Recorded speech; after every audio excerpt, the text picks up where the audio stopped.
Hello and welcome to the Vlogging Pod. Tonight we are joined by Kathi Miracle. Welcome, Kathi. How are you this evening? I'm good. Thank you for having me on the show. Oh, it's a pleasure. It really is. So, for most people who don't know, give us a little bit of a background of you and where you're at. Okay, I'm actually a native of Colorado. I grew up in a suburb of Denver, Colorado.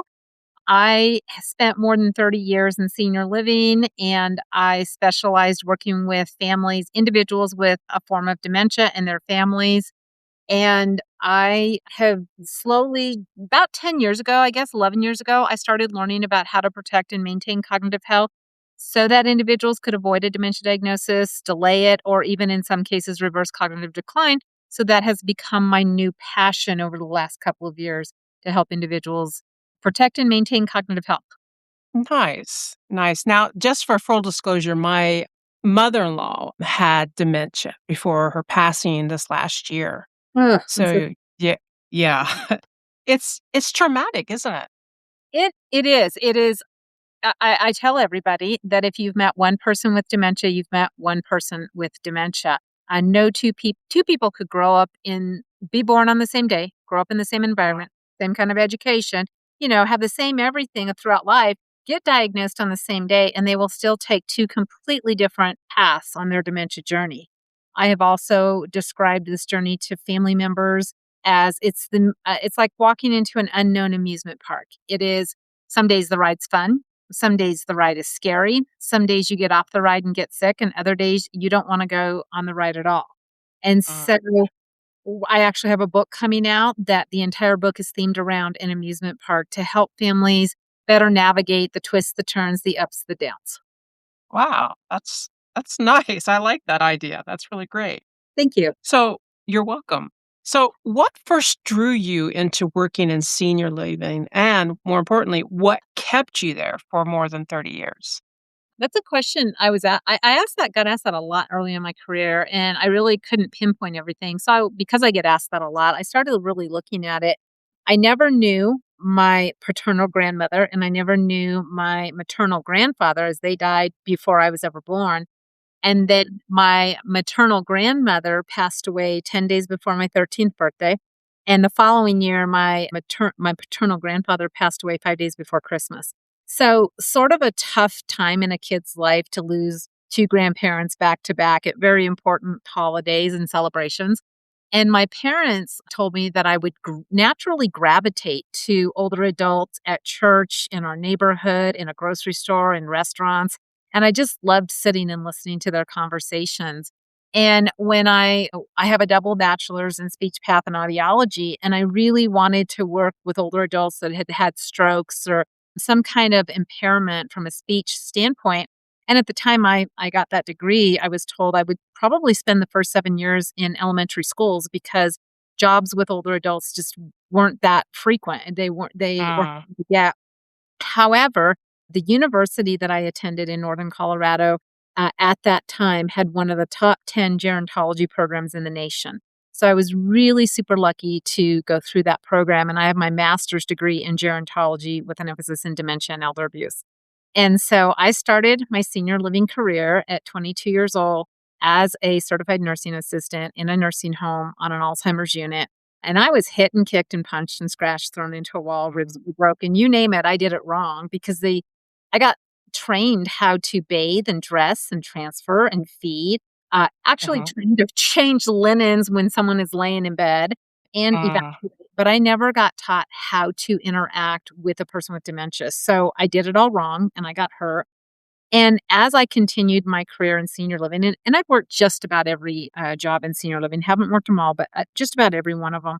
And what kept me in it is making sure I could ensure quality of life for that person. There was a reason they were in my senior community and they weren't being cared for at home anymore, or they couldn't be. And there were so many various reasons why that happened. But the residents, I loved listening to their stories. I think that's what kept me so much in senior living is just the amazing stories I would listen to when we look at our older population, the amount of changes they saw in their lifetime. I don't know that anyone else will ever see. They went from no television in a home to now we have flat screens in a home. Mm, They went no net, no, not even a computer.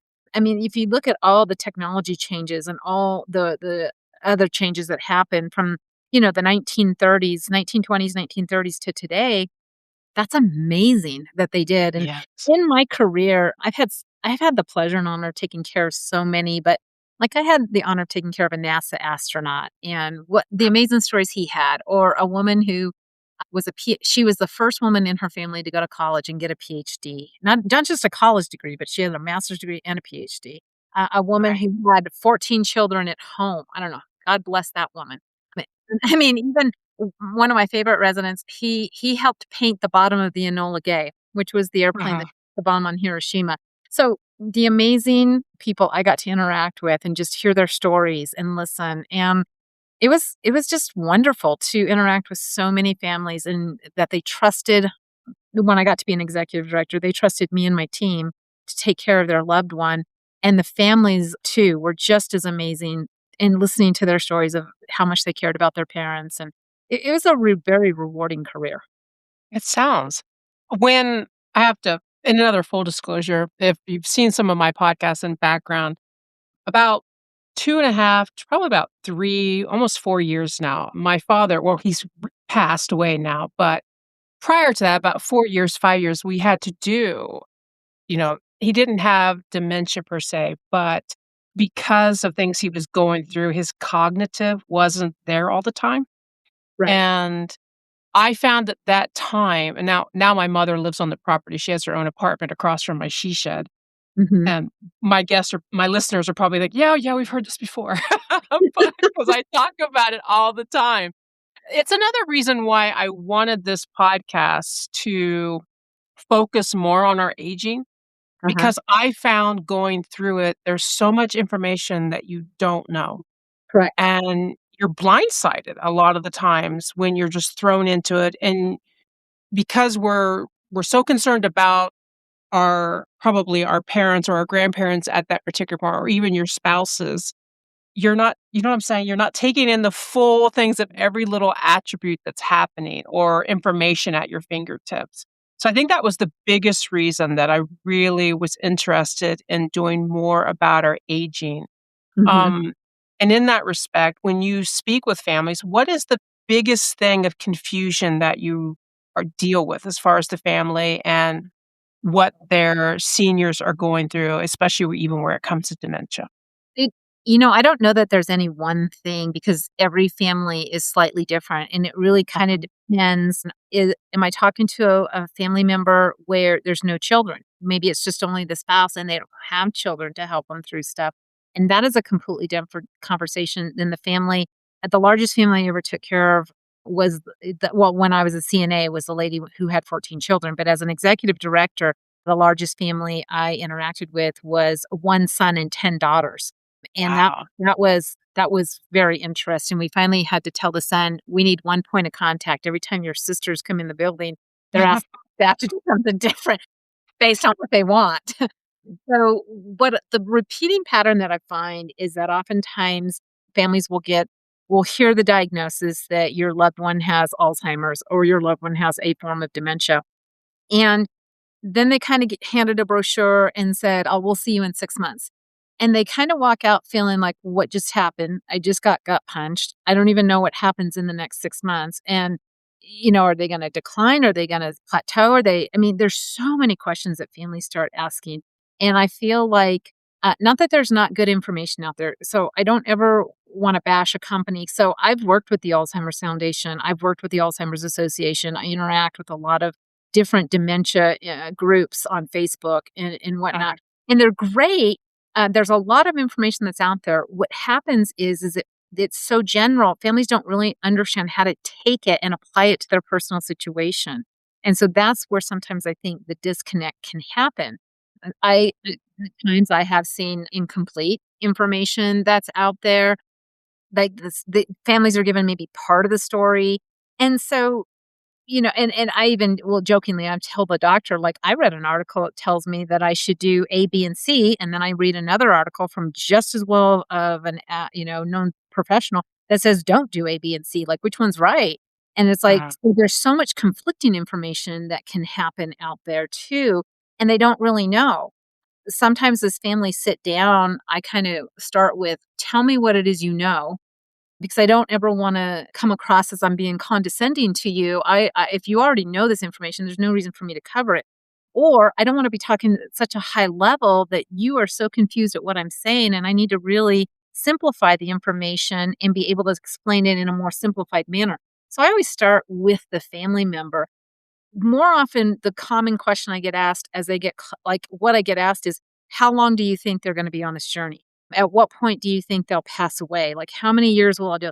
And there's around 400 types of dementia, so every dementia is a ah, little bit different, and what a lot of people believe is that dementia only happens to people as we age, and that's not true. The youngest person, in fact, of the 400 types of dementia, around 10 of those are pediatric. The youngest person worldwide to have ever been diagnosed with a form of dementia was 2 years old in Louisiana in March of 20. ah. And typically those types of there's actually around 700,000 individuals worldwide under the age of 18 with a form of dementia. And those types are usually genetic. If we looked at Yeah. Alzheimer's, most people think that you don't get Alzheimer's until you get older. Several years ago, the Alzheimer's Association came out and they talked about early onset. That means you get the diagnosis when you're under the age of 60. The youngest person been diagnosed worldwide with a form of Alzheimer's was 19 years old in China. So I think the misnomer here is that people think that it only happens as you get older, and that's really not true. I wanna know, like, what type of dementia are we working with? Because how we guide and direct somebody with Alzheimer's is gonna be different than how I guide and direct somebody with maybe Lewy body or frontal temporal. And so, I always sit down first and just say, "Talk to me about what you do know. What questions or concerns or fears do you have? And then let's start finding out or delving in because while doctors used to try to say Alzheimer's or Lewy body or frontal temporal, what I see more often than not, probably in the last 10 years ish, is I'll see a diagnosis of dementia with or without unspecified behaviors, which doesn't tell the family a lot in which direction they need to start looking for answers. So, when we start to realize cognitive decline, what can we do to help prevent or reverse the process? Is there an option that way? Oh, absolutely. There is. The research now shows that we can identify changes in the brain up to 20 years prior to any kind of diagnosis. That's a lot of time for somebody to start implementing. I call it a lifestyle program, or I've referred to it as 7 stepping stones or 7 aspects. And it's not rocket science, but it has to be done consistently. So, one of the first things I tell people is that the brain has billions of neural pathways. Each of those pathways are coated with what's called myelin sheath. So it's a protective coating. For everybody, myelin starts breaking down in our late 30s and early 40s. And the thinner it is, or the more damaged it is, the slower the brain processes information or we recall memory. So when I'm speaking at a conference or I'm training, I'll usually kind of say, show of hands, how many people have opened the refrigerator and they weren't really sure if they were putting something in or taking something out, right? Yeah. Or you walk into a room and you're like, well, what did I walk in here for? Yes, yes. So I'm that's right there on that. I'm right there on that. most people are, and we laugh about it. The problem becomes when we start actually seeing true cognitive decline in somebody and they say, "Oh, I've just had a bad day," or "I didn't get a good night's sleep," or "It's just been so busy." Because this happens to us, we help excuse it away. We go, "Oh, yeah, I know how it feels." Instead of looking at, are these really red flags and warning signs that I need to really start taking this more seriously? And there's this sort of juggling and balancing act. And talking to somebody about their cognitive skills can be a really super sensitive topic. And so I help guide and direct families in how to approach conversations or really what they should be observing and watching for as, is this really kind of myelin breaking down and it's something that we experience? Or is this truly something that should be concerning and you really need to step in and do something about it? So there are things too that, that I coach and guide families to look for. So to answer your other question, there are 7 components to protecting and maintaining cognitive health. The first one is nutrition. and knew the best, diet to be on for brain health is the keto diet. Ah, Yeah. I do that. Keto keto is super hard to stay on, so not everybody likes keto. It's I great for Yep. losing, but it's the best brain health diet to be on. This is the second time I've been doing it. The first time I got sidetracked because I said my dad got ill, and I was on the run so much that because normally I do all my meals, but Yeah, because I would spend almost 8 hours at a hospital and then toting my mother back and forth, I slid further away from it. Then I got, you know what I mean? Then I went into the grief. So, but now I'm doing it again because I realized that I felt the best during this time. So yep, if you're discouraged by what she's saying, I do a dirty keto. So I do vegetables. I just don't, I do vegetables, but I watch how many carbs. So if you guys are discouraged about this, there is a way to do it and you would enjoy it. Okay. Side yeah. note. Sorry. No, no, no, I that's a great interjected side it note, there. because I think a lot of times the reason why people don't wanna do keto is because they heard it's so hard to stick to, and Mm, the dirty keto is a easier one to stick to, and you have a little bit more options, but it really yes. is the best diet for brain health. So, if somebody really doesn't want to do the keto way, the heart healthy diet, what we know, if it's good for the heart, it's good for the brain. So, the heart healthy diet is good. I really highly recommend the Mediterranean diet because it's easier than the keto, but it's rich in omega 3s. And that's one of the Mm, things that's really, really great for the brain. When people sit in front of me and they tell me they don't like salmon or they don't like tuna, then, can you take a supplement? You can. What I tell people is no one thing protects cognitive health. So when I look at things and I see, oh, play this game for 15 minutes a day and your memory will be better. mhm, Not mm, true. yeah. Um, buy this pillow and get a better night's sleep and your dementia symptoms will go away. Not true. And so you have to combine all 7 of these things. So if somebody is not going to eat salmon and they're not going to get their omega 3s that way, a supplement can do that. But know that a supplement is supplementing the 7 things. You're not going to take ginkgo biloba or lion's mane and all of a sudden everything, the brain fog will disappear. It's supplementing these 7 things you're already doing. If you're going to take a supplement, you can take fish oil, but MCT oil is actually the body absorbs it better and it's better for the brain. I do that every day. In Mm, fact, it's in my she shed sink right now because I do it. Put it in my morning coffee, yep, and it keeps you at first, when you first do it, just so people understand this, when you first do it, your digestive system is gonna act a little bit crazy. yep, You're going to yep, be that in is the true. bathroom. Yes, Yeah, that's true. you will be in the bathroom. Do not overact. Do not do a whole bunch of it at first. You wanna No, slowly, do that because the more you do it in the very first, the more you're gonna find yourself in the bathroom, and you're gonna think you have diarrhea yep, slowly, yep, increments of it, and yep, then your body adjusts, and then it's nothing. It's absolutely nothing after that. yeah. At least It's it is very for me. I use the oil. I don't use capsules, but I put Me it in. too, me Yeah, too. I I love the oil. find I love the oil. It doesn't I always tell people there's no taste. I can't taste it. There's No, no I taste can't to either. me. Where fish oil, if you burp, you're gonna get a fishy taste in your mouth, and some people don't like that. Mm, So I really encourage the MCT oil. And then the next step, the second one is hydration. And, yes. most people do not get enough water in their system. So I always say you need to be drinking at least 64 ounces of water a day. However, I do meet people on the opposite end who will come and I start talking and they're very proud and they go, "Oh, I drink a gallon of water a day." And I'm like, "Oh, you really shouldn't be." So if you took your weight and divided it in half, that's how many ounces you should max out at for water. So if you're 200 pounds, you should only be drinking 100 ounces in water. If you're 150 pounds, you should drink no more than about 75 ounces in water. Because when you drink too much water, it flushes your body of important vitamins, nutrients, and Mm. and And so your electrolytes too, I would think. and your electrolytes, exactly. Yep. So we start tweaking and adjusting those ounces. If like I worked with a gentleman who's 73 years old and played tennis 3 times a week. So I'm like, okay, well, immediately after tennis, you want to drink this water, but add electrolytes to it because you want to replace what you just perspired out. Right. If you're drinking caffeine, because I have people say, well, I drink coffee or tea. Does that count in my ounces? I'm like, No. it doesn't. No. And if it's caffeinated dehydrates your body. So if you're drinking 8 ounces of coffee, you probably should replace it with 8 ounces of water on top of what the recommendation is. So Well, hydration. Go ahead. Let me ask you one quick question. When you talk about the hydration, because I do keto, I also have asthma now. Long Mhm. story on that, but that's another side story. But I do something, and I don't know if you have any familiarity with it's called keto electrolyte drops.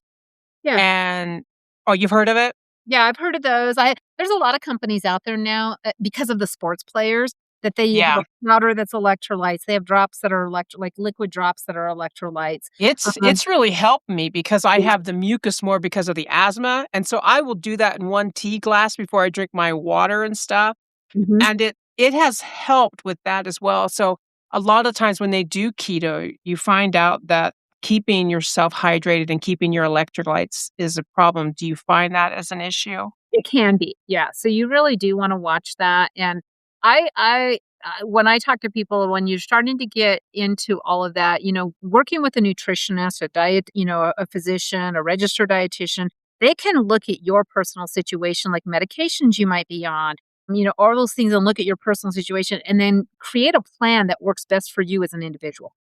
Okay, I'm sorry. I didn't mean to No, interrupt that. Just no, quick you're question. fine. Go No, ahead. no.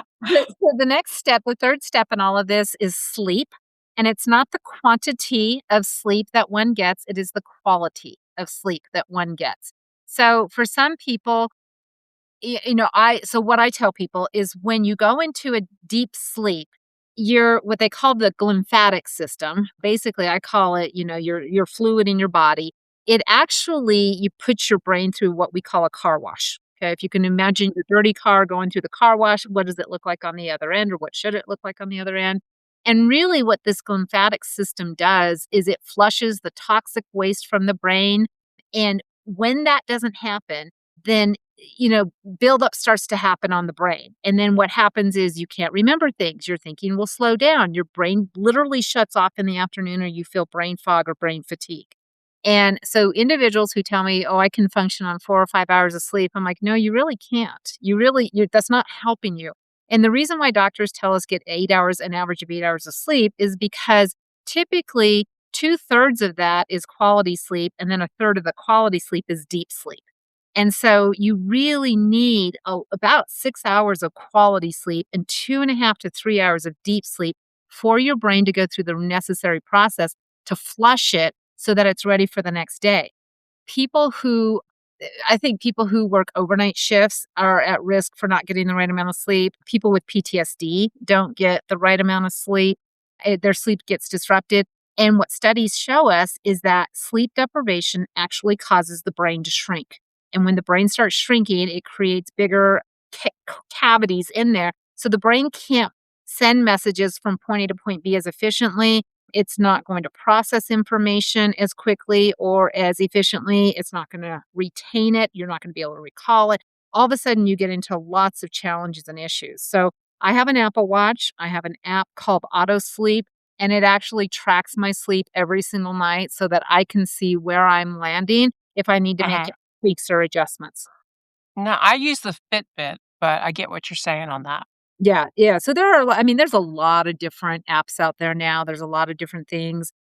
People who one of my a doctor told me one time, because we have residents who would be on melatonin or who would be on like a Tylenol or an Advil PM, and those are okay periodically, but to have constant chronic use of those things actually starts blocking our memory receptors, and it's going to cause more damage with our memory. So trying to find a better way to get a better night's sleep.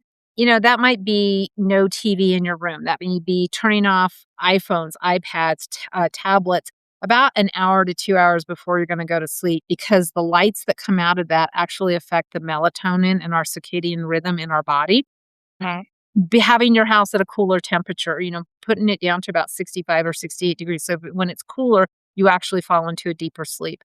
I was once told that the body replaces calcium overnight. So if you're going to take a calcium supplement, take it in the evening. And, our grandmothers growing up would say, if you have trouble sleeping, just get a glass of warm milk. Well, it's the calcium in the milk that really is what helps us go into a deeper sleep. And that's a much more natural way of doing that.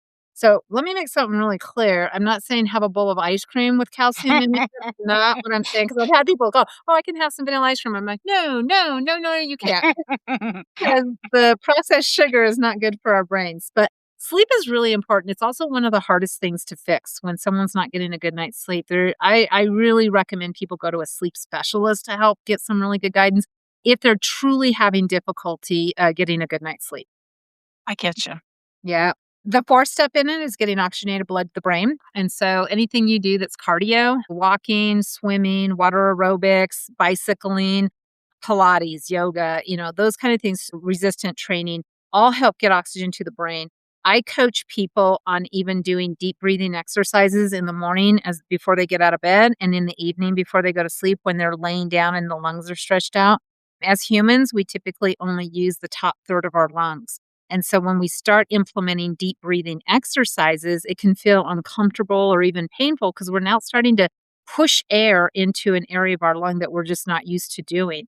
I say start off with 1 to 2 minutes in the morning and in the evening and try to work up to 15 minutes, and you'd be amazed at how you feel. And so the research even shows that these short bursts of oxygenated blood to the brain are even more beneficial than going on a long walk for 60 minutes. So I try to coach people, if you just set your clock 5 minutes and walk in place as fast as you can, my resting heart rate is about 60 to 65, and I can get my heart rate up to about 120 to 130 beats a minute in 5 minutes just walking in place very quickly. So you do that, Nice. 4 or 5 times through the day. Set a timer. So I get up. My watch will tell me to get up and walk around. I've been sitting too long, and I always tell people when people say, "I'm too busy, I can't go on a 30-minute walk. I'm too busy, I can't go on this." And I'm like, "I'll bet you I can find 4 or 5 times in your day where you have 5 minutes to walk in place. Just 5 minutes to Yeah. walk in place throughout the day." And that is pushing, oxygenated blood to the brain. And it's oxygenated blood to the brain is like oil for a car.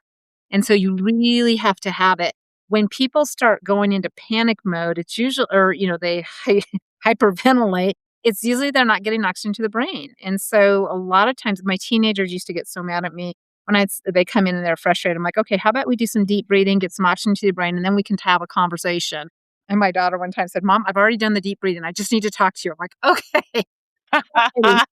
So oxygen to the brain is super important. Socialization is the next step in this process. And what I find as we get older, if we start having hearing challenges, and when we're looking at cognitive assessments, if the auditory processing, auditory memory, and visual or short term memory or working memory are all low, it puts you at higher risk for dementia diagnosis. If logic and reasoning, processing speed, and attention are also low, you've compounded your risk of getting a dementia diagnosis. So it is important to get your hearing checked. And there's a difference between the hearing mechanism and cognitive skills. So I always tell people that they really should find a company who can actually assess cognitive skills as well as going to an audiologist who can assess the hearing because they're two completely different things. I've known many people who will have the best hearing aid out there, the best hearing aid money can buy, and they still end up with dementia and the families don't understand why. And I'm like, because what the hearing aid's doing is amplifying the hearing mechanism, but it's not doing anything to strengthen the auditory processing or auditory memory. So one of the number one-on-one brain training company out there in the world is Learning RX. It is in 45 countries. If you do not have a Learning RX near you, they can find one that's close, but they can do cognitive assessments virtually and they can train virtually as well. And so, but one of the things I see is people's hearing starts to decline, whether it's due to the hearing mechanism or auditory processing. They just start to isolate themselves.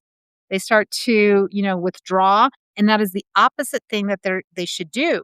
But nobody, I don't care what age you are, nobody wants to made to feel like an idiot. And so if I can't keep up with the conversation, if I can't Mhm. hear what someone's saying to me, if I can't respond appropriately or think of an answer, why would I want to put myself in that position? It's easier for me just to stay in my home where I feel safe and I feel comfortable. And so, unfortunately, we do the opposite of what we should be doing. We really should be doing more socializing. So, when I work with individuals, it's one of the last things I try to help them do because it would be like me throwing somebody in the deep end of the pool and saying swim. I mean, I'm putting them in the most uncomfortable position that I could. So I work on everything else first. And then we start saying, is it possible to join a Bible study through your church? Is it possible to take a class at the senior center? And let's start dipping our toes into more social events. And I start developing a plan for them so that we start adding socialization back into their world while they're working on everything else. Managing stress is the sixth one. When our body, everybody reacts to stress differently. Some people get aches and pains in their muscles. Some people carry it in their shoulders or their neck or their backs. Some people have digestive issues, sleep issues, you name it. But managing stress actually raises cortisol in our bodies. Mm, yep. Cortisol is really bad for the brain. And so finding ways to manage your stress, and again, that's different for everybody. For some people, taking a nap manages their stress. For some other people, being able to go for a walk and listen to music. Some people, it's a bubble bath or a hot shower or a pedicure or a massage or go see a Reiki master. My goodness, they are great for somebody to reduce stress. I So, I I have found, sorry to interject, but I found it's not just an activity for me. I do over 20,000 steps a day, but for me, and I'm also a fidgeter. I'm always moving my legs, so that might have something to do with it. And I wear my Fitbit on my ankle, but that's that's another side step there. But I'm just trying to, make sure people understand where my 20,000 steps are coming from. But I have found that I set boundaries. When I realize that something is causing me stress, I had a lot of different changes in my life really quick after my dad and then my mom and everything like that. I found boundaries and it might upset those around you, but and I don't mean it in like an aggressive kind of way. I mean like, no, I'm sorry, I can't do that. Got this, and this. Once you stop trying to do a million things at once, at least in my case, my stress lessened. Does that make any sense? yeah, it does, because for all of us, we have to first identify what's going to feed our soul. And for some Mhm. people, that is setting boundaries. For other people, it's actually feeling needed or feeling like I've helped this person and I've added value here. And those are two completely different personalities. For some people, it's cooking. Not me. My sister, my younger sister's, she ranks right up there next to Betty Crocker. She can cook anything. I jokingly say my four food groups are fast, frozen, takeout, delivery. How her and I came from the same set of parents, who knows? But for some people, it's crocheting. For some people, it's reading. For some people, everybody knows what feeds their soul. And when you know what feeds your soul, it's what's also going to help you reduce the stress and manage it better as well. Yeah. I think for mine is, like I said, setting the boundaries, but I think my mother is probably on the other side that she probably feels that I'm putting boundaries in that she doesn't get to do more for me, and that might stress her out more because I'm like, "No, I don't need that, please." You know what I mean? Um, but it's kinda hard when you get into those dynamics because you're an adult child. I'm in my 50s, so it's very hard to have someone come in and try to do my stuff for me, you know? Right, and I'm in my 50s as well, Yeah. and when I find those individuals, like for you, as a daughter, Uh-huh. and you were saying this is your mom who does this for you, and so Mhm. maybe it's her need, her what feeds her soul is knowing that she's helped somebody. Well, I would say, can we find volunteer opportunities for her? I already know when I retire, my volunteers, I am gonna go volunteer at the hospital in the NICO unit for babies who just need to be held because mom and dad are at work. I'm just gonna go and volunteer a couple of days a week, and I get to hold newborn babies because they need to have that flesh to flesh or human contact. And when mom and dad have to be at work and they're in the NICO for so many weeks, right? Or there's, how many humane society, if you love animals and being around pets, but you don't want one of your own, or you're older and you're worried about what will happen to that pet as you age, go Mhm. volunteer. I mean, there are dog sitting company, dog grooming. I had a late when we used to take our dogs to get groomed. There was an older lady who just checked dogs in, play with them until it was ready, and she would check dogs out. I'm like, what a great job. Awesome. How awesome is that? So, I mean, there's ways to fill that need without it maybe being a traditional way of doing it. And so when we start broadening the thought process there and say, well, have you thought of this or have you thought of that? All of a sudden, we can find a way to fill that need for your mom without it continuing to stress you out too, right? Right. Right. So the last one in the 7 steps is cognitive exercising or brain training. I did mention Learning RX is the number 1 brain training company around the world. Lumosity is the number 1 brain training app. And then Brain HQ. I also like Brain HQ. Brain HQ and Learning RX are both scientifically backed. Everything they do has a science component behind it. There's a lot of research that goes behind exercises and why they do what they do.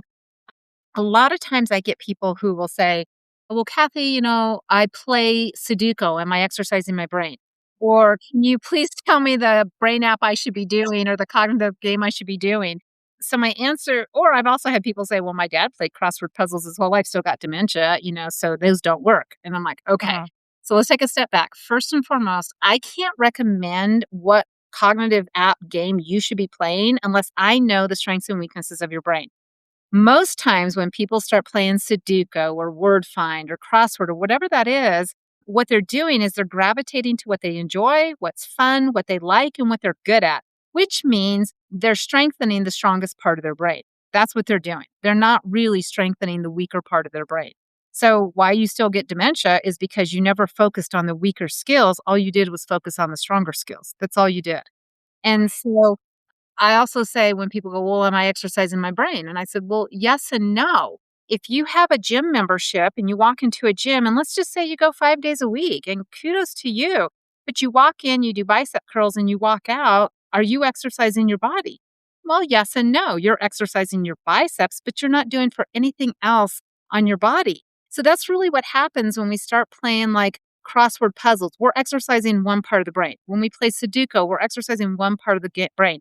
When you work with companies who actually know what they're doing, like Learning RX or Lumosity or Brain HQ, they're focused on making sure they're working the harder, the weaker part of the brains and targeting those weaker skills to strengthen them so that learning is easier, thinking is faster, and memory is better. Right.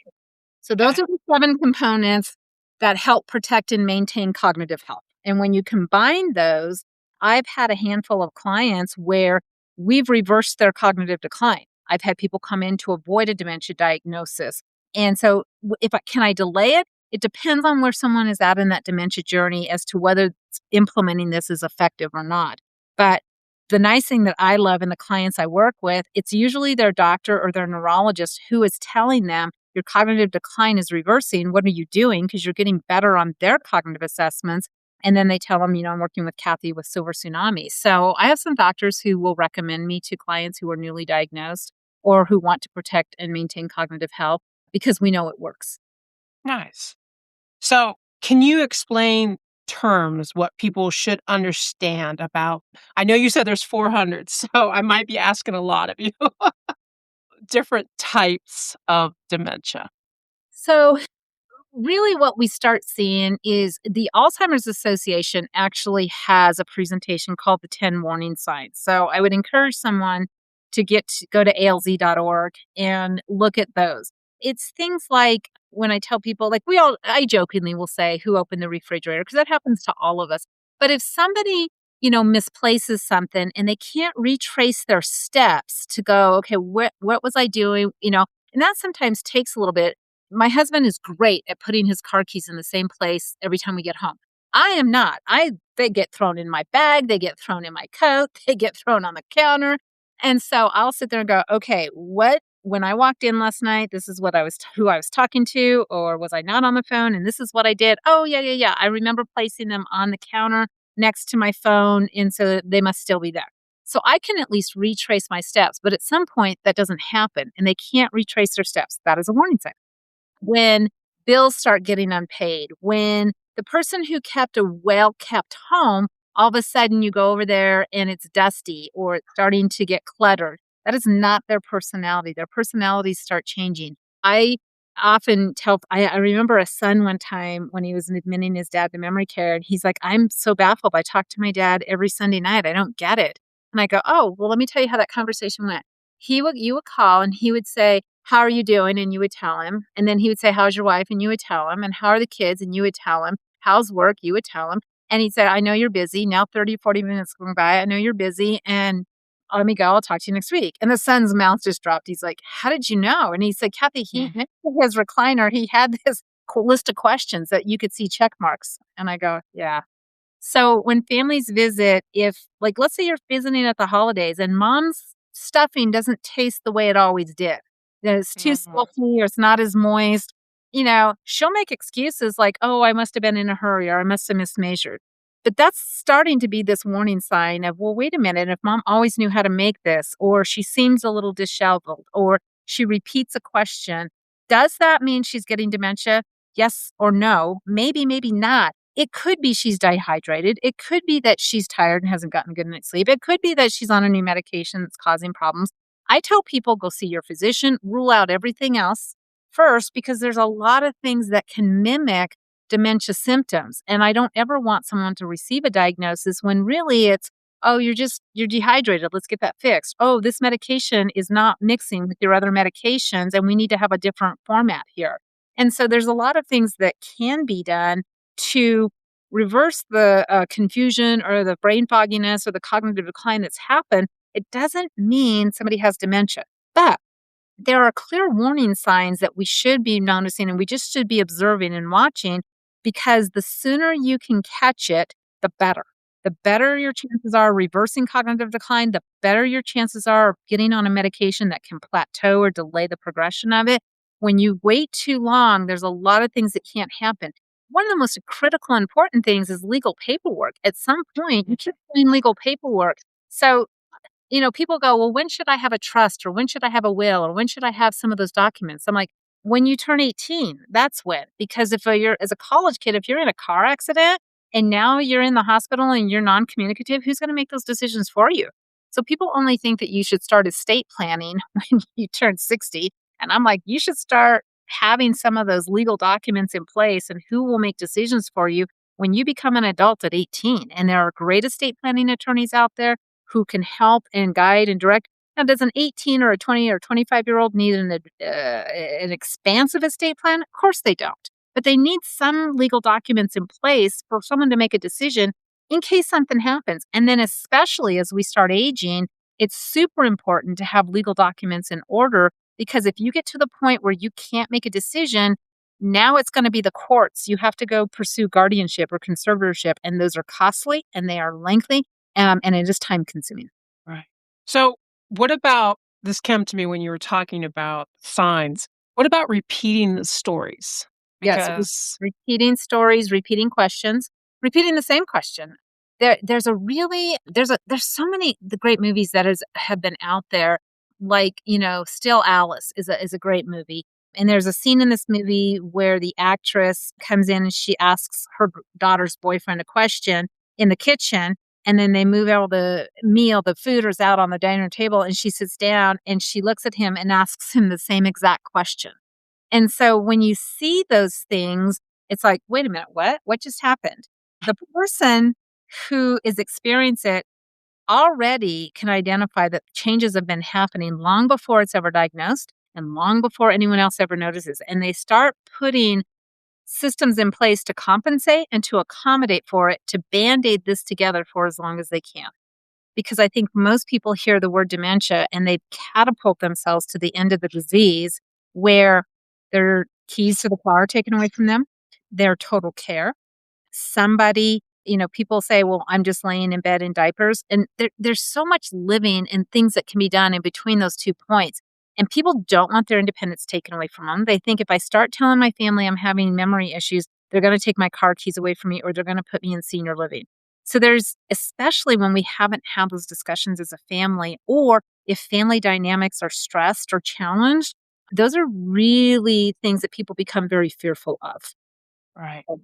When my mother first moved here, I know we're way over our time, 20 minutes, but that's fine. You're such a vast bit of a knowledge. I'd hate to let you go. Oh, thank you. Um, you really are, because I love getting people to actually openly talk about this in the fields that you are very hard to find at times. Trust me, I have tried multiple times. I passed my business card out lots of times when my dad was going through his difficulties, Hmm. just so I could have people talk about these areas. One of the things that I pushed my mother to do when she first moved in, she's in her 70s, and she was walking with a cane when she first lived here. And I got her on weight training, just mild ankle weights and some small dumbbells and Hmm. some band work. And now she doesn't need the cane. So physically, you know what I mean? I know that that's one of the standing things in. And as a caregiver, I mean, there's always more things I'm sure I'm lacking. So when you have families, what is the most commonly misunderstand aspect for them as far as the caregiving role?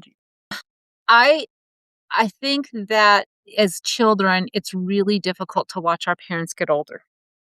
And I do think where the physical component is very important. The keeping strong so you can transfer core, keeping your core strong because the core helps us get up and down. It helps us transfer. It helps us roll over in bed. There's a lot of things to the core. So when you're doing strengthening exercises, it's not just about the legs and the arms. It's also keeping that core very, very strong.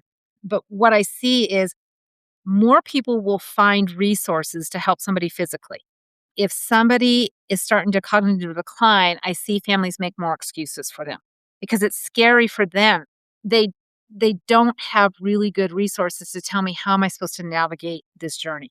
I don't want to walk into a room and my mom doesn't know who I am.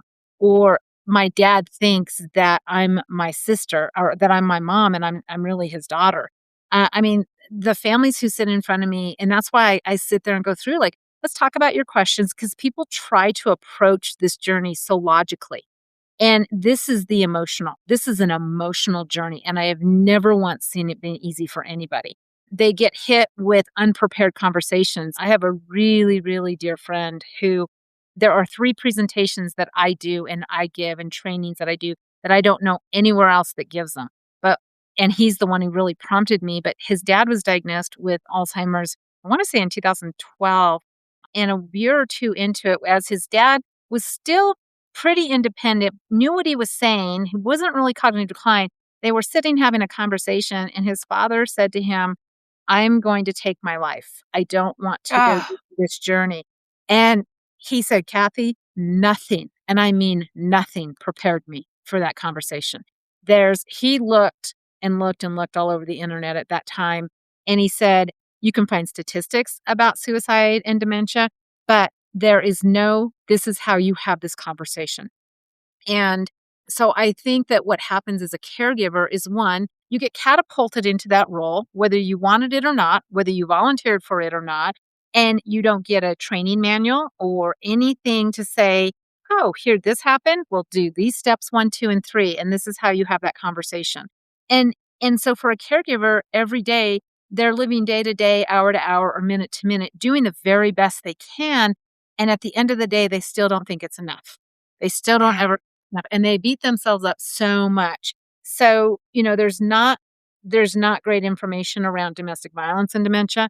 There's not great information around suicide and dementia, and there's not great information around sexual behaviors in dementia. And so those are the three things that that I do train on, that I do educate on because that information is incredibly hard to find. And those are real scenarios that can and do happen in caregivers' face. So I feel for caregivers who do this. I've seen them from all walks of life. I'm seeing them from rural communities to metro communities, and it's just not easy. So really, Silver Tsunami was launched because of all my years of experience. And not that I've seen it all, but I have seen a lot in my career. And it's really helping families have better tips. And that's what the book is being launched this spring. You can go on my website and buy it at a discounted rate now. The book is called Navigating the Dementia Experience or Navigating Your Ticket to Compassion, Navigating the Dementia Experience. And it has 18 chapters. It's themed around an amusement park. And it's 18 chapters of really solid advice. Is it going to help everybody? No. Is it going to have every tip in there that somebody needs? No, it's not. But that's also why we're slowly developing our Silver Tsunami community, and people can send in emails and people can talk. And I do a 1 hour, no obligation, no cost consultation so that I can hear the questions and say, okay, have you tried this or let's talk about this? So caregivers get hit from all sides, and it's so different for a child who's an only child to children. There's 10 children and nobody gets along. Family dynamics play a role. So when I say when you've met one dementia person, you've met one dementia person. And so I customize everything I do to the person who's sitting in front of me. I listen, I take notes, and then we go through and start customizing the plan for them because a blanket approach does not work when you're caring for somebody with dementia. I need to thank you so much, Kathy, for being with us. Thank you Also, for I wanna having me. well, I love having I like I said, we've already went 51 minutes, so But that's fine because you are a wealth of knowledge, and I think a lot more people need a lot of these details put out there. And I welcome you if you ever want to do segments, if you ever want to break things down, have an open platform here. I'll even rearrange schedules if need be because Well, thank I really would. Because usually I only do lives on Thursdays with guests. I do a lot of political commentary, but if you wanted to open yourself up, no pressure. This is if it just meets your schedule or if it's you. something that you wanna do and you'd be more than happy to use the audio or criteria. I'll make it available to you if that's what you wanted.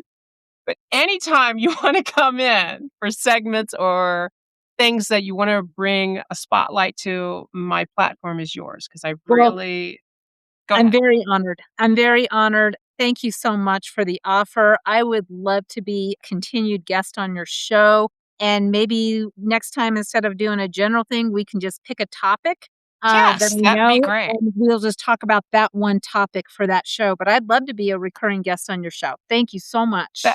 well, that'd be fantastic. I will leave our message up through Podmatch while we got. You can if figure out what works for you and I will make it happen. It doesn't have to be on Thursdays. We can make a special day for it if that's what you Okay. want to do. And I'll even well, we can even plan the calendar now for the year. We'll get on it. It's We'll just get on it. yeah, we will get on it. I just find this a wealth of information and it's also if we stick to one topic, I can bring a lot more informational notes to bring questions maybe to ask that would relate to more what we're speaking at that moment. But I want to thank you so much for giving us your time. Valuable information. So thank you Thank so you. very much. Thank you very much. I hope you have a wonderful evening. You too. Again, to our listeners, thank you guys very much for partaking. Until next time, bye bye for now.